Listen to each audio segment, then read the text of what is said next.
Bonsoir à tous et bienvenue. Vous êtes sur la Dan Broadcasting System, l'émission Le Monde ce jour. Le 7 octobre prochain, ce sera l'élection présidentielle au Cameroun. Le corps électoral a été déjà convoqué, les candidatures ont été présentées. Aujourd'hui, nous sommes dans les enjeux et les entrejeux de ces candidatures et du grand déploiement de la scène politique et des acteurs politiques. Des coalitions par-ci, des ralliements par-là. En tout cas, la scène politique camerounaise est en ébullition et c'est ce dont on va parler ce soir, à savoir élection présidentielle du 7 octobre prochain et acteurs politiques et même sociaux. Rebonsoir donc à tous et bienvenue. On reçoit une fois de plus aujourd'hui le président d'Anoul Cameroun, Sylvain Tchokogwa. Bonsoir et bienvenue à cette édition. Nous rendre visite après que vous nous ayez fait des rendez-vous et des rendez-vous sans passer par ici. Bonsoir. Merci, bonsoir Hubert. Je peux ici vous garantir que toute la grande famille d'Anoul au Cameroun tient à vous présenter ses excuses. Si j'ai eu à manquer des rendez-vous sur ce plateau, parce que c'est devenu un plateau culte pour Anoul au Cameroun, mais cela ne dépendait pas de notre volonté au moment où vous avez bien mentionné cela dans votre introduction. Nous étions sur le feu de l'action politique parce que le corps électoral avait été convoqué et il était question pour nous de réviser nos stratégies, de revoir notre stratégie de défense, d'attaque et de position. C'est pour cela que nous avons pris du recul pour davantage faire asseoir ce que nous pensons étant qu'une organisation ou alors un mouvement républicain. Vous pensez quoi? Vous pensez à quoi? Vous pensez quoi exactement? Nous sommes une organisation. Vous êtes des penseurs. Vous pensez à quoi? Nous sommes des penseurs, nous l'avons dit, c'est bien écrit dans nos préambules, nous sommes une force de proposition et d'éveil. Ah, force de proposition. Et d'éveil. Alors, il était... Force de proposition force de proposition et d'éveil. Donc, pour nous, il était question de prendre du recul pour donner un souffle à ce moment qui, pour nous, est un moment décisif, est un moment un peu important pour la République du Cameroun. Parce qu'il faut rappeler que nous sommes à une période transitoire de l'histoire de la vie politique du Cameroun. Une période transitoire, vous pesez vos mots. Effectivement, je vais démontrer pourquoi nous sommes en une période transitoire. Vous n'oubliez pas ou ne perdez pas de vue que en ce moment, nous sommes dans une république où, face à un régime de 35-36 ans, avec des multiples conflits qui s'ouvrent sur la République, à l'extrême nord avec le Boko Haram, au sud-ouest, au nord-ouest avec les sécessionnistes, ou alors ceux qui réclament un État d'Ambazonie, que nous avons appelé un État un peu, entre guillemets, imaginaire. Et à l'est, cette force en veille, qui nous vient de la Séléka. Donc, pour dire que il est question ici de comprendre que nous sommes en une période... C'est depuis ça, Séléka, Balaka. Oui, il est question ici de comprendre que nous sommes... Je veux plutôt parler de cet afflux des réfugiés et autres qui, à tout moment, peuvent exploser. Donc, nous sommes à une période transitoire de la vie de notre République et nous pensons que au jour d'aujourd'hui, pour s'adresser à l'opinion publique, il faut donner il faut peser le sens de la responsabilité sociale. Responsabilité sociale, j'ouvre cette fenêtre-là. Et justement, ces deux mots-là nous permettent d'essayer d'aller au fond. Responsabilité sociale. Quelle lecture, à nous le Cameroun, fait des acteurs politiques actuellement, qu'ils soient du pouvoir, qui veut le conserver, ou de l'opposition qui veut conquérir le pouvoir? Quelle est la lecture que vous faites? Très bonne question. Je vais dire que nous allons faire une lecture... Dans le sens de la responsabilité sociale. Dans le sens de la responsabilité sociale, cela nous permet à nous, le Cameroun, de faire une analyse à deux niveaux. Premier niveau, les faiblesses des partis engagés et du pouvoir actuel. Partis engagés, c'est ceux qui veulent conquérir le pouvoir actuel. Parce qu'un pouvoir existe, un régime existe, et nous pouvons dit que... Les faiblesses de ceux qui veulent conquérir le pouvoir. Les faiblesses de ceux qui veulent conquérir le... C'est-à-dire qui ne sont pas au pouvoir. Qui ne sont pas encore au pouvoir. Nous commençons par là et pour finir avec les faiblesses de ceux qui sont au pouvoir. Les faiblesses de ceux qui veulent conquérir le pouvoir aujourd'hui, se trouve exactement à beaucoup de niveaux que nous avons évité d'échelonner parce qu'elles sont nombreuses. Pourquoi? Parce que les plus essentiels et les plus majeurs. Les plus essentiels aujourd'hui, c'est que la force alternative dans l'opposition n'existe pas. La force alternative dans l'opposition n'existe pas. Voilà, il n'y a pas de masse critique. Oui, effectivement, il n'y a pas de masse critique. Ah donc vous voyez toutes ces pointures de l'opposition là. Maurice Kamto qui vient de donner une conférence de presse avec un ralliement des militants du PADEC. Nous allons... Maître Bernard Akeremouna, Joshua... Vous ne voyez personne? Non, nous allons arriver là avant de citer les hommes. C'est qu'il faut d'abord... Qu'est-ce que vous entendez par force alternative? Restons donc là. Les forces alternatives sont d'abord idéologiques, sont d'abord structurelles, sont d'ordre organisationnel.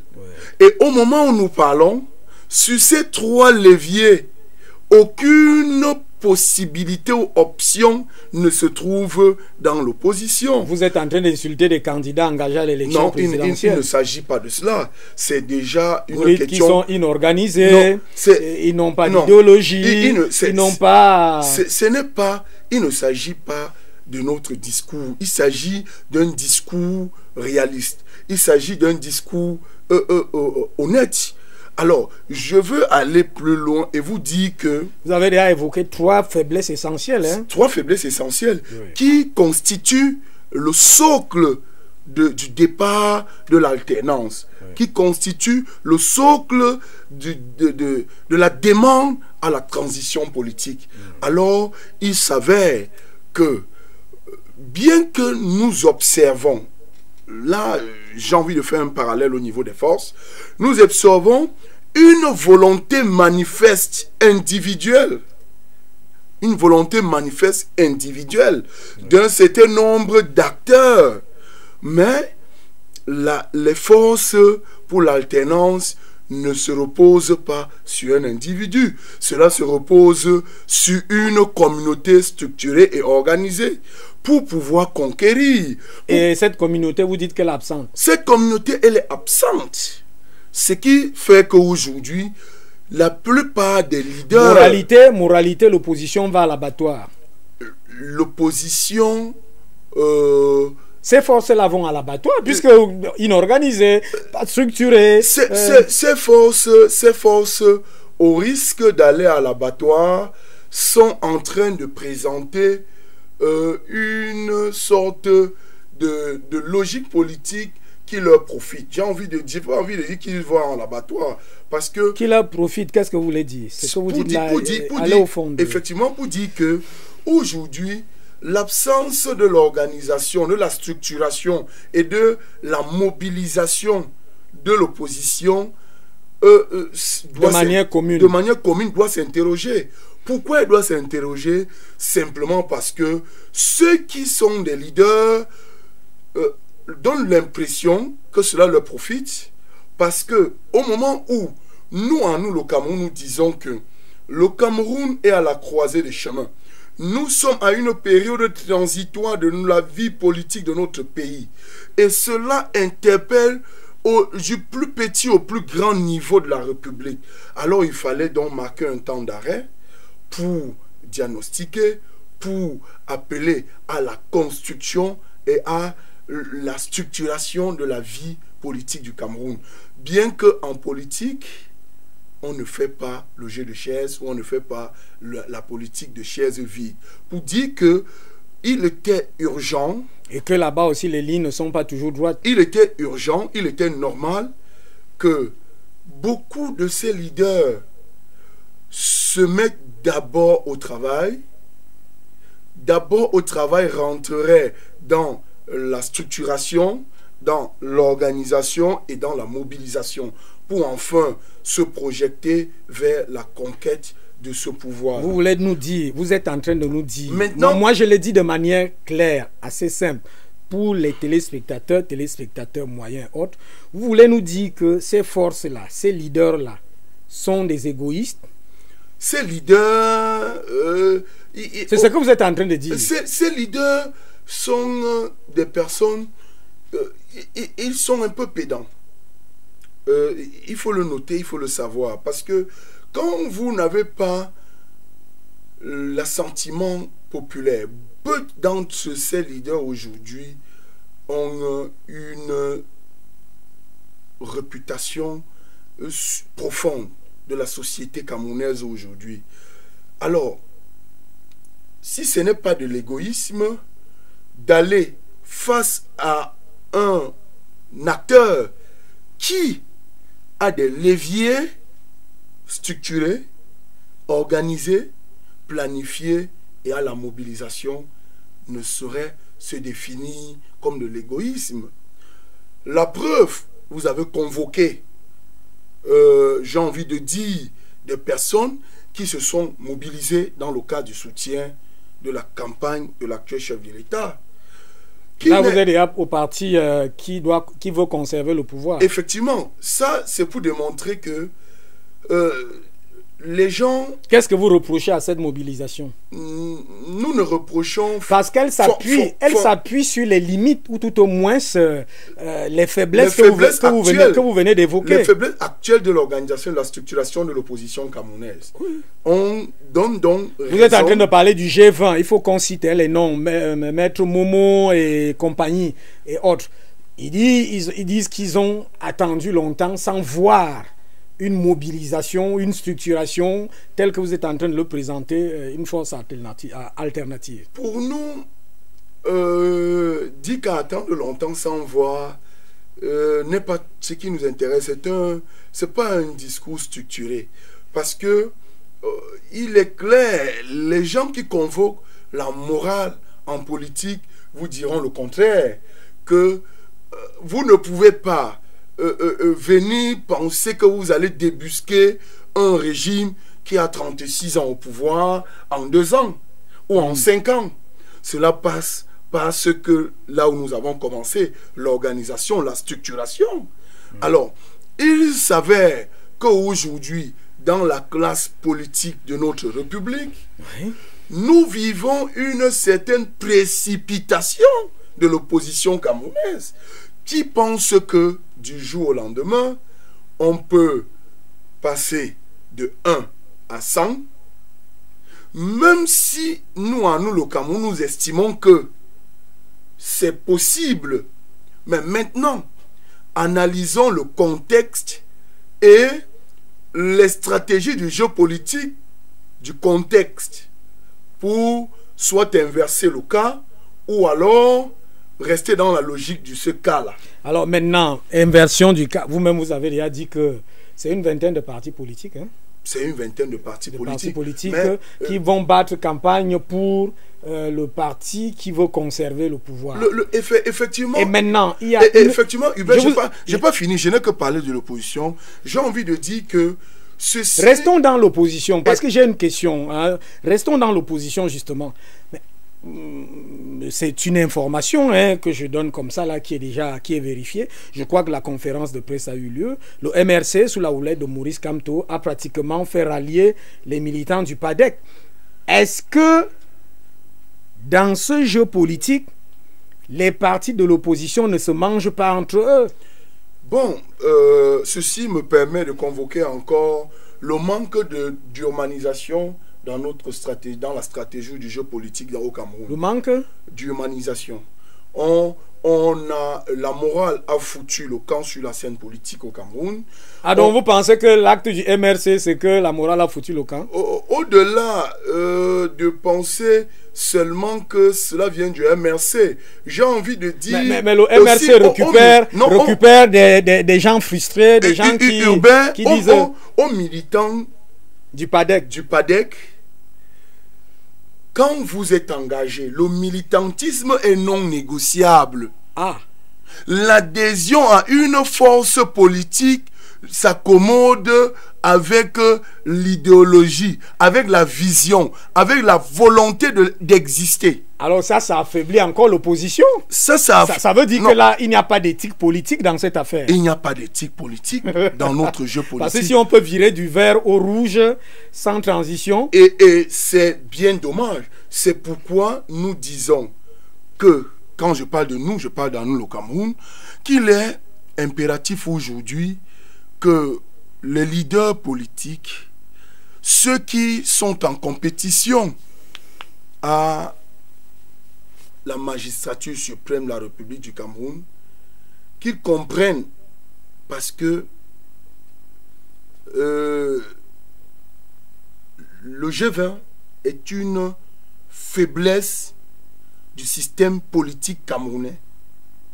Parce que 20 partis politiques qui se désolidarisent totalement d'une branche du jeu politique, cela suppose que le jeu politique n'existe pas.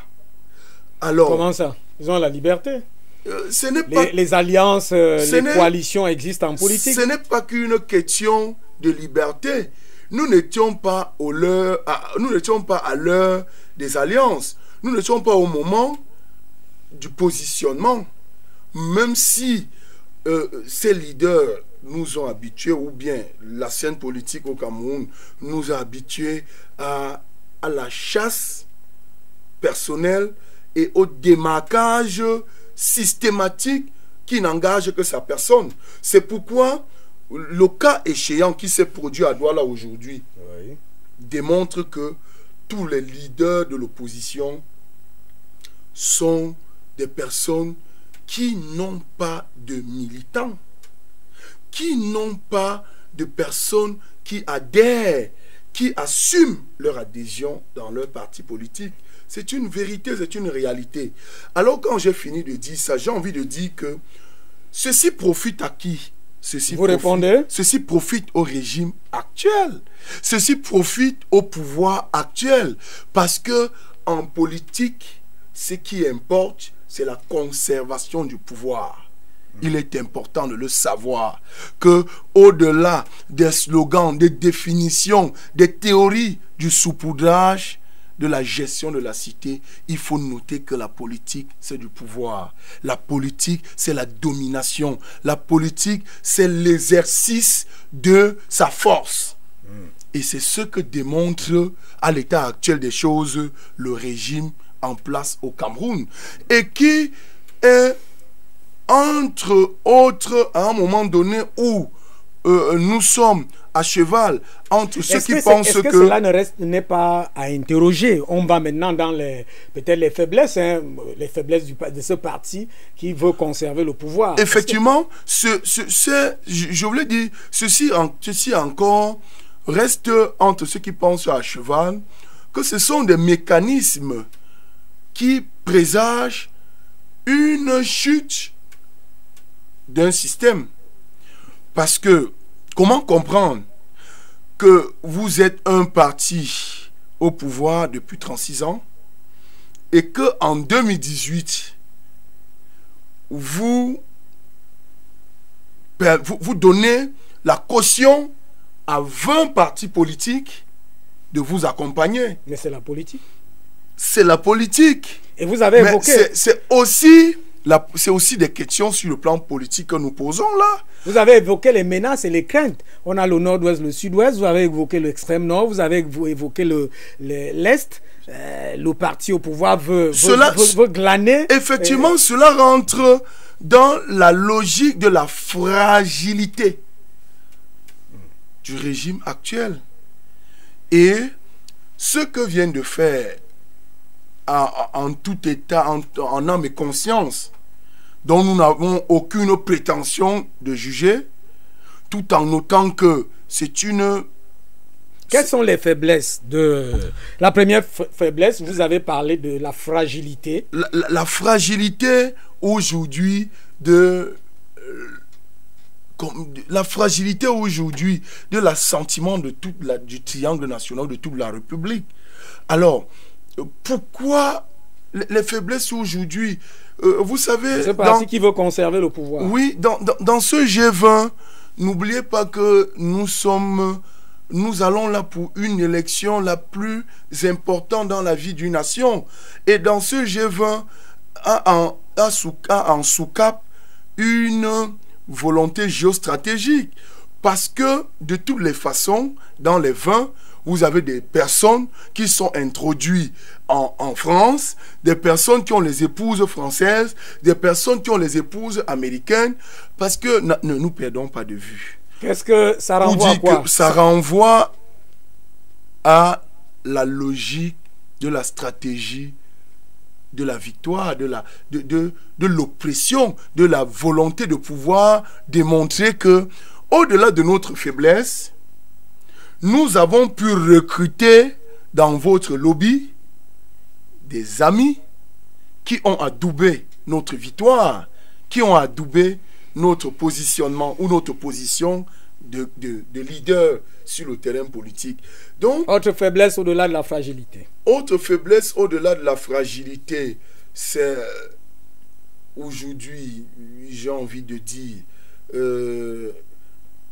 le problème de la gouvernance sociale qui rentre un peu dans ce que nous appelons, nous disons, ceux qui ont la charge au niveau du gouvernement ne mettent pas l'accent sur l'applicabilité des politiques du chef de l'État, ne déroulent pas sa vision politique. De manière pratique tout au moins. De manière pratique. Et ceci contribue à ce que nous appelons l'absence d'une gouvernance efficace et efficiente pour la séduction des populations. Parce que chaque électeur, chaque Camerounais est électeur de là où il se trouve. Mais le discours qui vient de là-bas n'est pas celui-là. Vous avez un discours autre. Le discours qui vient de là-bas n'est pas celui-là. Mais maintenant, la coalition du G20 veut légitimer, veut compléter, ou si vous voulez, veut essayer de colmater ces manquements. C'est de ça qu'il s'agit. Si les gens peuvent mourir et que cela ne meurt personne, cela suppose que vous ne prenez pas en compte la vision, vous ne prenez pas en compte la vision politique de celui que vous a nommé. Fragilité, gouvernance sociale à questionner, autre faiblesse. Autre faiblesse aujourd'hui, bien que autre faiblesse aujourd'hui, c'est la longévité. Les 36 ans, comme beaucoup en pensent, c'est beaucoup. Même si cela n'est pas une faiblesse de façon directe, parce que c'est une force qui permet de pouvoir démontrer que on peut gagner aujourd'hui, comme nous avons gagné hier, nous pouvons gagner demain.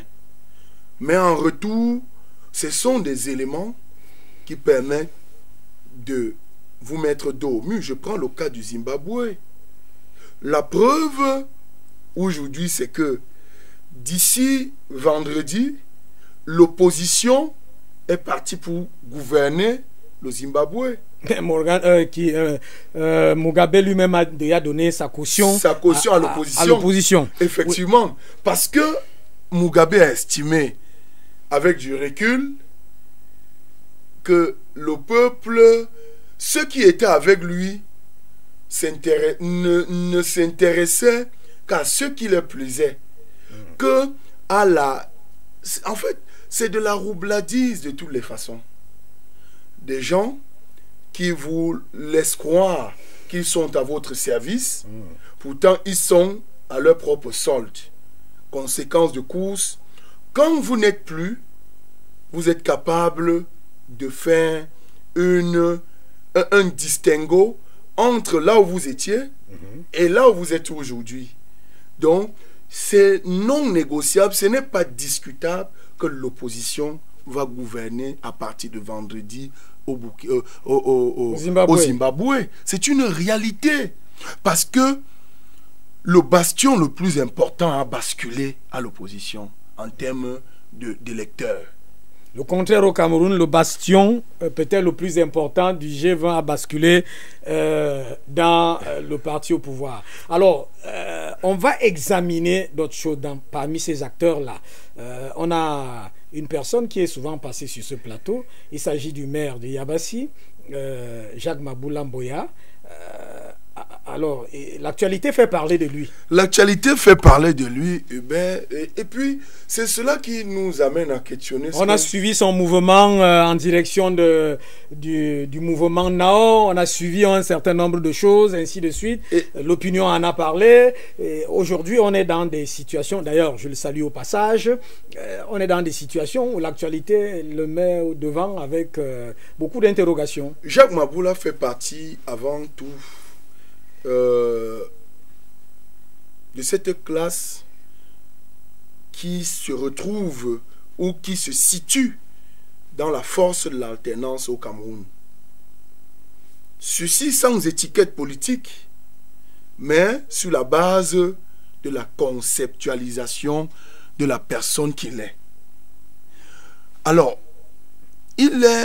Quand vous parlez comme ça, vous voulez le prendre en tant qu'individu, en tant qu'acteur politique qui a eu des alliances avec qui allait d'un parti politique à un autre et d'un parti politique à un mouvement. Vous voulez présenter qui? Hubert, nous ne pouvons pas, je ne pouvais pas parler de cette actualité qui rentre déjà dans les... Parce que nous sommes aussi là dans le jeu des acteurs politiques. Qui va dans les tractations de la présidentielle, oui. Sans toutefois dire que si vous refusez de parler de l'homme, il sera difficile. Je vous ai posé la question.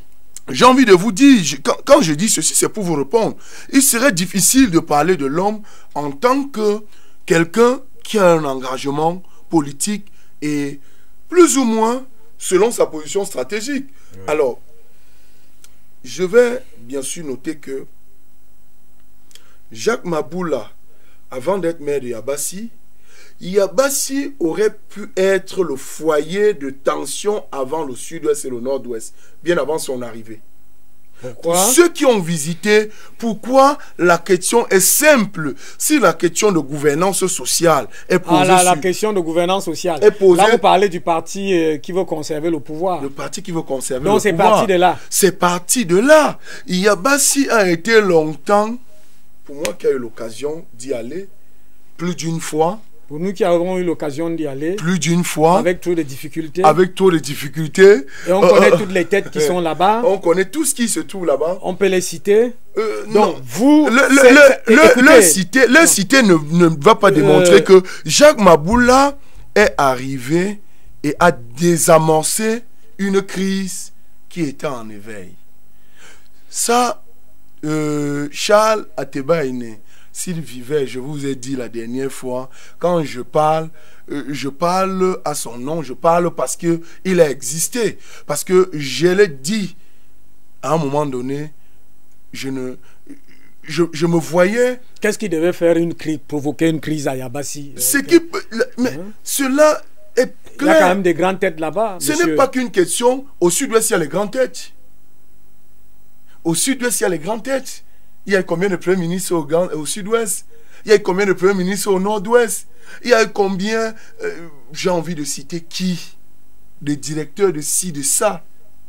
Mais il ne s'agit pas, il ne s'agit pas il ne s'agit pas d'un groupe de personnes qui veulent prendre en otage la stratégie ou la vision politique du chef de l'État. Parce que c'est de ça qu'il s'agit au sud-ouest, c'est de ça qu'il s'agit au nord-ouest, et c'est de ça qu'il s'agissait à Yabassi, pour le cas de Yabassi. Mais Jacques Maboula est venu rétablir l'équilibre social. Mais aujourd'hui, je suis d'accord avec vous. Au moment où... Je suis d'accord avec vous, monsieur. Attendez, je pose quand même les questions. Je suis d'accord avec vous. Mais maintenant, dans l'enjeu ou dans l'entrejeu politique, les démarcations de ces stratégies n'ont-elles pas produit des opinions diverses, c'est-à-dire des opinions publiques diverses, hein, et peut-être même en sa défaveur. Je pose froidement la question. Au risque de faire toute une émission en parlant de Jacques Maboula. Ce n'est pas seulement de lui, parce qu'il y a d'autres acteurs politiques actuels. Le terme, c'est les acteurs politiques. Hein. Les acteurs politiques. D'autres acteurs politiques qu'on peut mettre sur ce registre-là. Non, j'ai envie de vous dire non, parce que...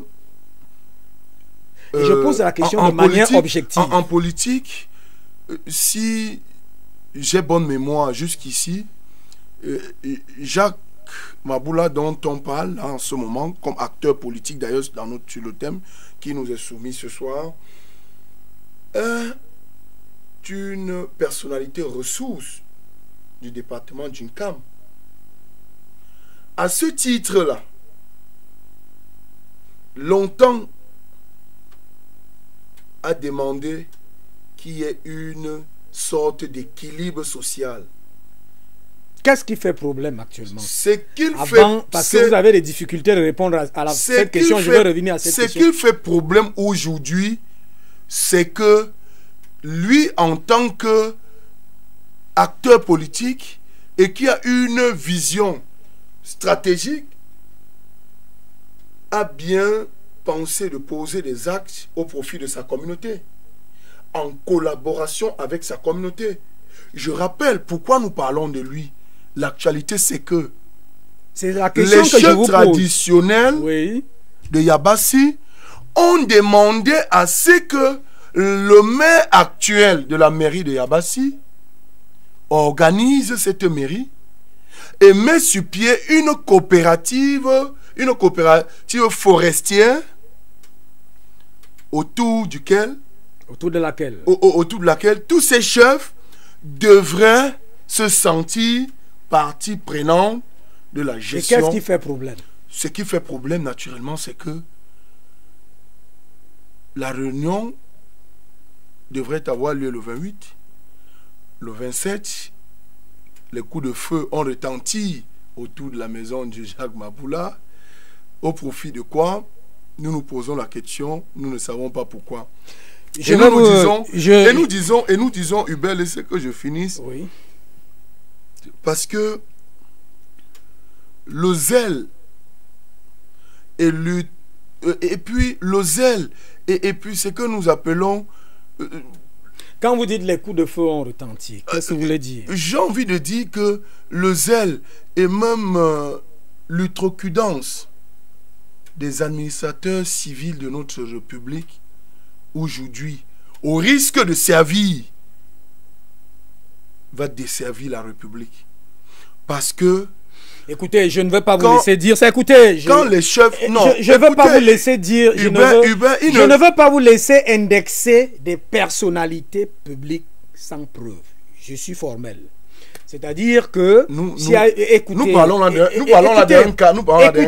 Écoutez, je conduis quand même encore. Je conduis cette émission. Vous conduisez l'émission, mais permettez-moi de vous donner des éléments. Non, je n'ai pas envie d'une indexation parce qu'il n'est pas vérifié au terme d'une enquête que les coups de feu entendus sont venus de tel endroit. Je veux être objectif. Oui, venus de tel endroit. Alors, si vous indexez des administrateurs, ça peut être des administrateurs de Yabassi, ça peut être des administrateurs d'un peu partout, ça fait une fixation négative que je ne peux pas m'autoriser. Monsieur Chokogwa, entendons-nous, Monsieur Chokogwa,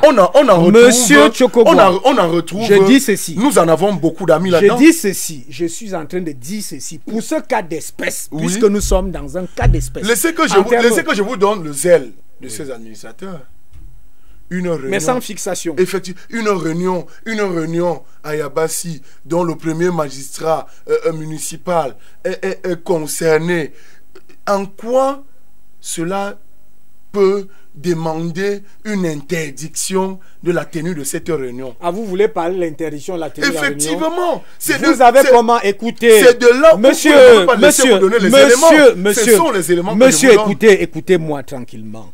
Vous avez parlé de coups de feu. Je vous dis, je vous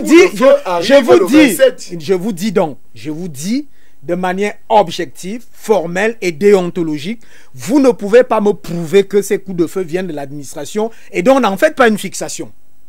Faites une fixation sur l'interdiction. On peut encore comprendre parce qu'elle est objective. Allez-y. Ben, j'ai envie de dire, hein, oui. Quand nous parlons aujourd'hui et que nous nous amusons à parler avec... Donc il y a eu, alors allons-y au but. Oui. Il y a eu une interdiction pour une réunion convoquée par un magistrat de la ville. Hubert, quand nous parlons, oui. Nous, le Cameroun, nous estimons que le Cameroun nous appartient. Voilà. C'est ça le slogan de appartient même à ses administrateurs. Appartient même à ses administrateurs. C'est pour ça que j'ai... dont nous avons tous les jours, pour ce qui nous concerne, à nous le Cameroun, de très bons rapports. C'est pour ça que je veux éviter une fixation non justifiée. Et nous disons,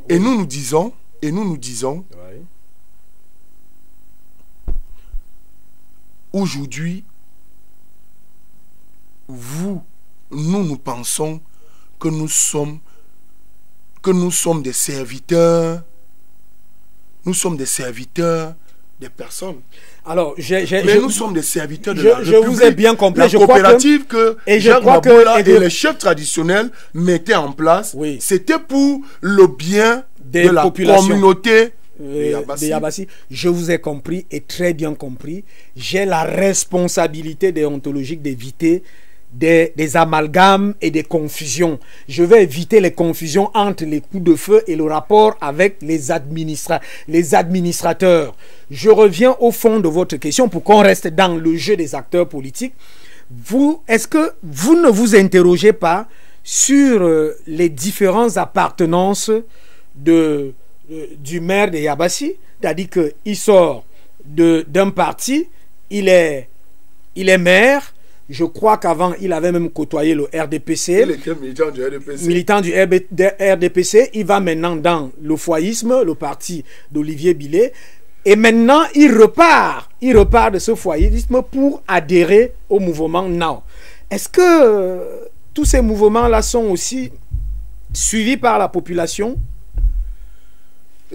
Juste le dernier, parce que les deux premiers, on sait, vous avez dit que le maire Maboula a été porté en triomphe lors de cette élection-là et qu'il a évité une crise. Ça, on peut vous le concéder. Mais la dernière actualité, est-ce qu'elle n'est pas interrogative vis-à-vis de ces populations? Vous pouvez nous rassurer que ces populations sont OK par rapport à sa trajectoire? Hubert, parce que nous voulons... La question est directe. Oui, non, D'ailleurs, j'ai dit, je saluais le maire Maboula en passant, c'est un ami. Je vais en profondeur de ce cas parce qu'il est symbolique de tout ce qui se passe un peu dans le jeu politique. Oui, actuellement au Cameroun. J'ai envie de dire que pour la construction d'un Cameroun uni, stable, prospère, oui, dans sa diversité, nous devons éviter de penser que parce que Hubert Etundi a d'abord habité à Souza, ensuite il s'est retrouvé à Akwa. Vous me parlez déjà de la caricature. Revenons sur les partis politiques. C'est la même chose. C'est la même chose. Vous avez donné les éléments. Du RDPC au foyisme, du foyisme à Nord. Non. C'est une question personnelle. Vous avez dit vous-même un peu plus haut que le parti politique, c'est une question d'idéologie et de militantisme. Vous avez recusé ceux qui sont en train de partir du PADEC pour le MRC. Alors, je vous interroge et je reviens sur le fond en interrogeant le maire lui-même. Parce qu'il est question de jeu public et de jeu politique. C'est les acteurs publics qui apprécient. Et c'est d'ailleurs les électeurs qui apprécient. Hubert, nous sommes déjà la situation du PADEC, oui, ne m'amène pas à analyser votre question sur l'évolution politique du maire de Yabassi.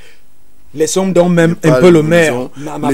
C'est pourquoi j'ai dit au risque de faire une émission. On a retenu l'interdiction, que cette interdiction n'est pas normale si en réalité les chefs traditionnels, les populations étaient partantes pour avoir cette coopérative. On retient cela. Mais maintenant, on rentre dans le jeu des acteurs politiques. Est-ce que vous ne pensez pas aujourd'hui que vous-même vous l'avez dit un peu plus haut, que la fidélité à des idéologies, que la fidélité à des projets politiques, que la fidélité à des régions, à des visions politiques fait défaut au Cameroun? Pas tant sur le point de vue global.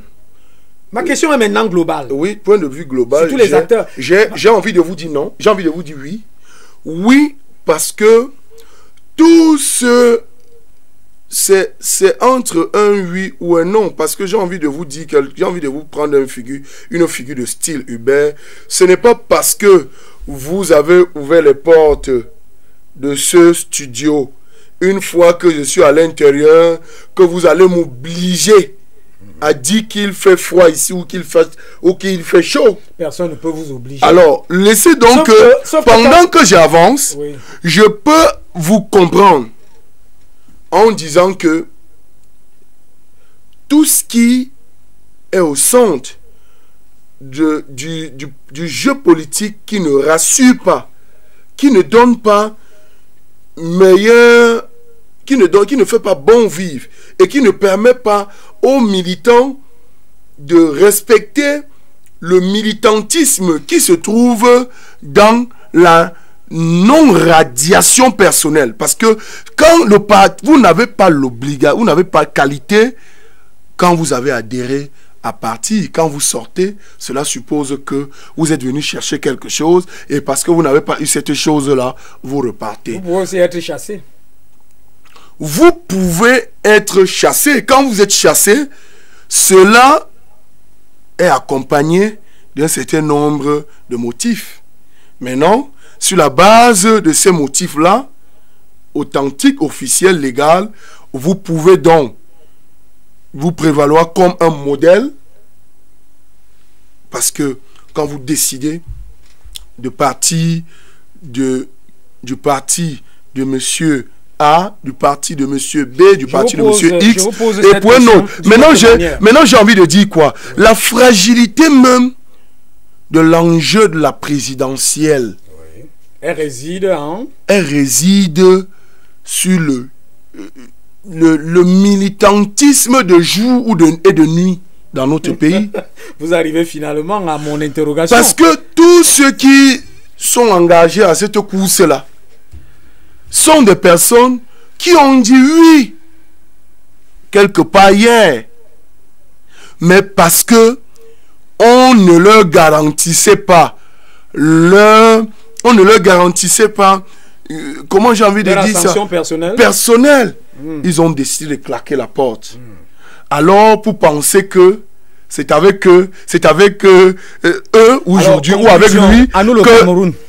Est-ce que vous ne trouvez pas que dans ce jeu politique et des acteurs politiques actuellement pour la présidentielle et les prochaines élections, il y a, je vais être un peu sévère, il y a un peu de cupidité, de gourmandise et de recherche des intérêts personnels? Bon, recherche des intérêts personnels, Hubert, vous n'allez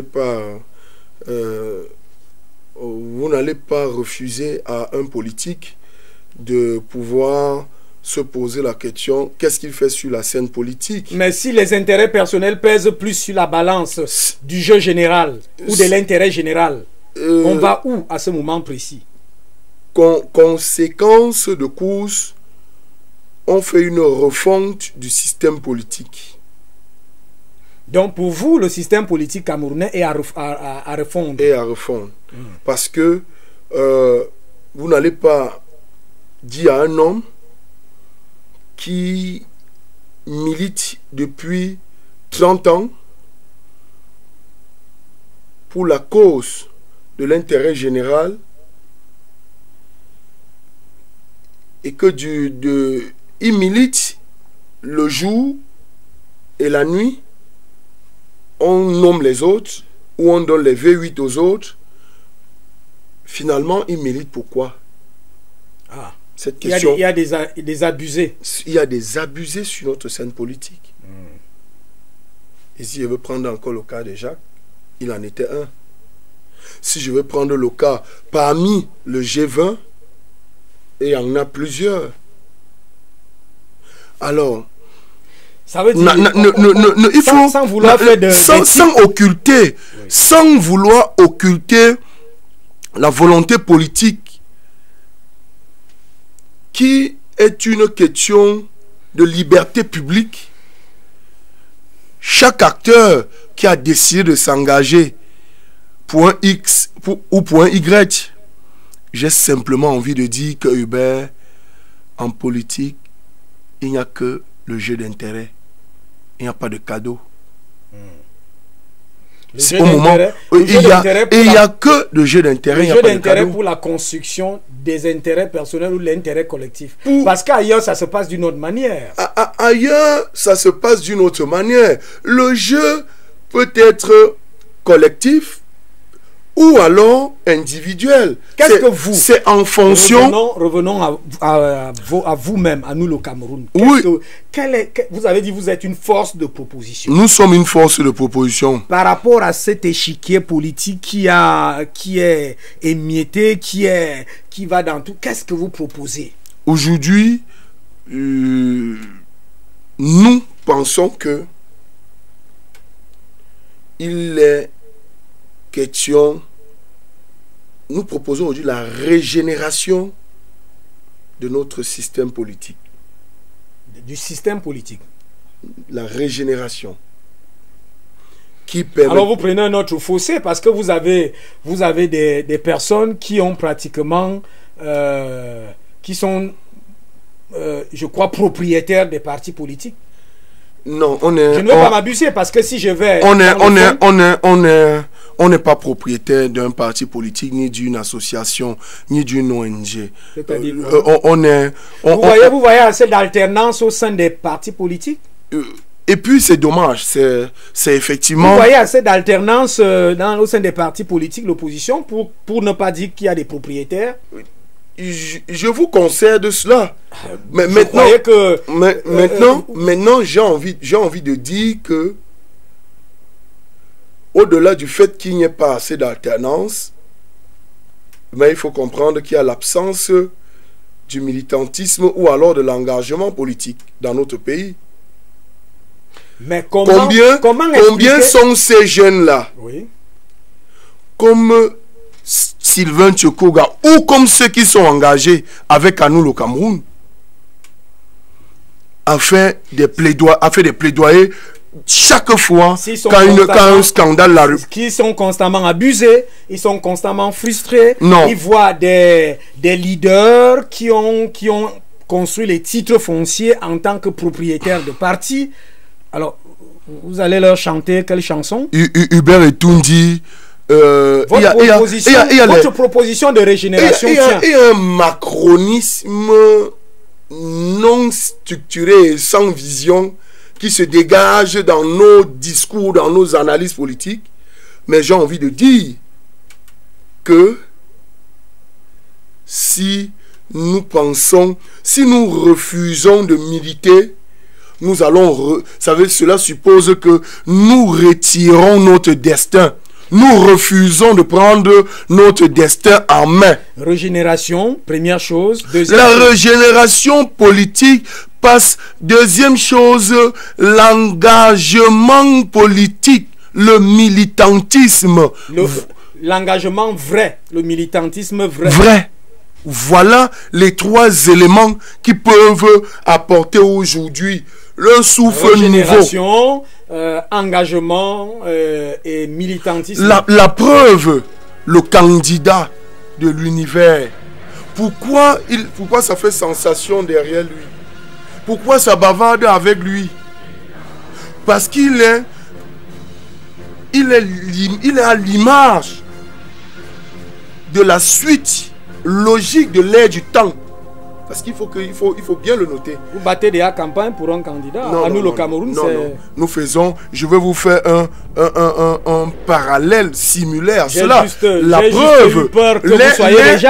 J'ai juste eu peur que à nous, le Cameroun, soit déjà derrière Cabral Libi pour battre campagne. La preuve, je n'ai pas prononcé le nom de Cabral Libi. Je suis obligé de le prononcer. Là, c'est vous. Vous parlez du parti de l'univers qui n'est pas au ciel, qui est sur terre. Je n'ai prononcé le nom de personne. Le candidat du parti de l'univers, c'est lui uniquement. Parce qu'il est candidat, je n'ai pas parlé de lui. Parce que beaucoup d'autres sont candidats. J'ai choisi. Nous choisissons. Nous l'avons dit à nous, le Cameroun. Ceux qui sont sur nos plateformes le savent.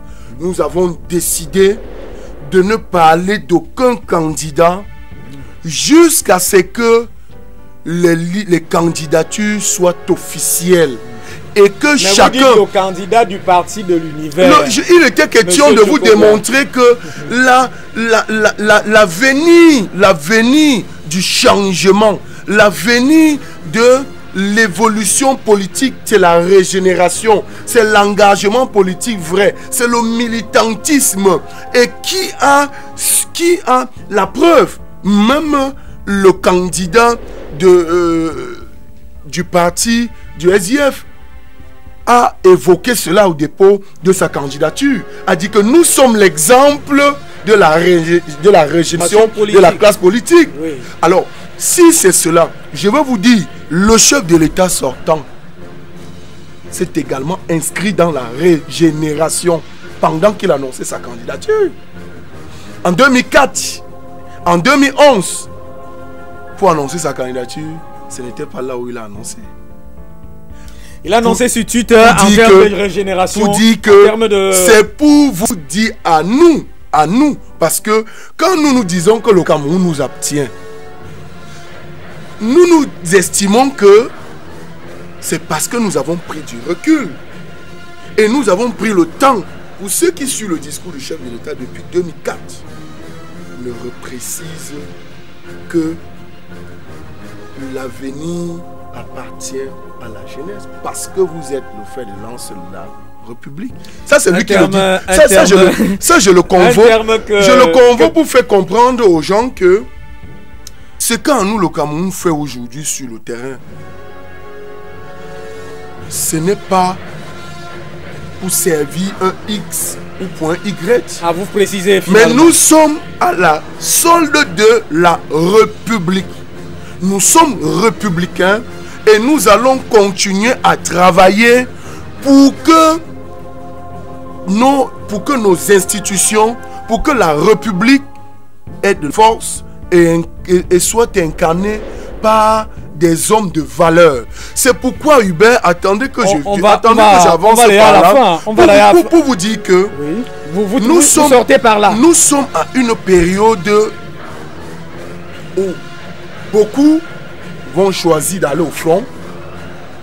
Quel front? Le front de guerre. Ou alors le front de l'argent.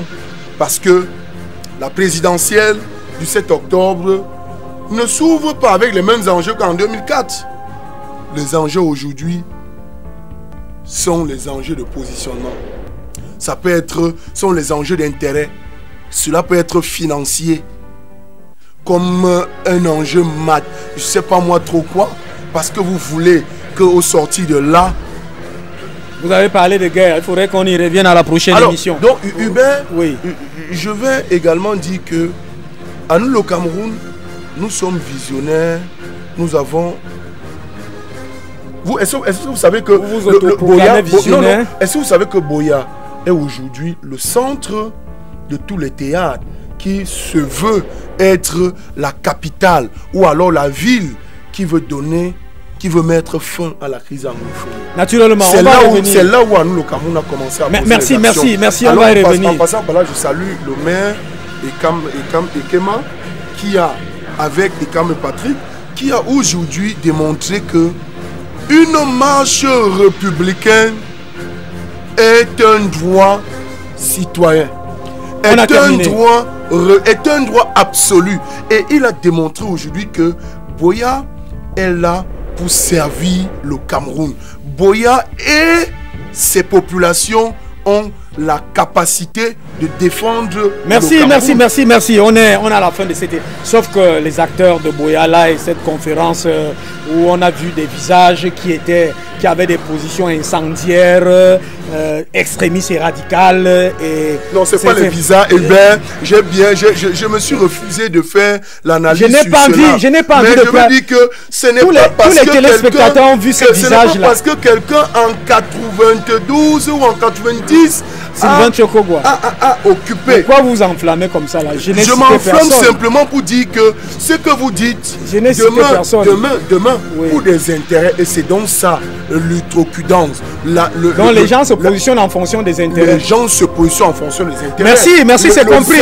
C'est terminé. Le zèle de certains de nos gouverneurs. Le zèle de certains de nos Monsieur Sylvain Tchokogwa, vous avez certainement quelque chose avec un gouverneur quelque part. Moi, je n'ai rien avec un gouverneur sur ce plateau. Je veux être éthiquement et déontologiquement respectable. Madame, monsieur, c'est terminé pour aujourd'hui, pour cette édition. Très discuté avec Sylvain Tchokogwa. Mais l'on rappelle quand même que dans ce réveil de Boya, dans ce réveil du Sud-Ouest, il y a une supercherie qui a été découverte. Elle n'est pas tout à fait normale parce qu'on voit des acteurs là. Il y a un acteur religieux qui était incendiaire, inflammatoire au départ, mais maintenant il est dans le mouvement de la reconnaissance des torts. Merci d'être venu à cette édition. C'est terminé pour aujourd'hui. À 19h, le journal en Fulfulde, à 20h, le journal en anglais. Et le grand journal de 21h, c'est en français. Madame, monsieur, bonsoir. Et à demain avec un autre acteur de la société pour toujours examiner ces enjeux et entre-jeux au cours de cette élection présidentielle. Nous sommes bien avant, pendant la convocation de ce corps électoral, et les candidatures qui seront dévoilées, candidatures naturellement définitives. Bonsoir à vous.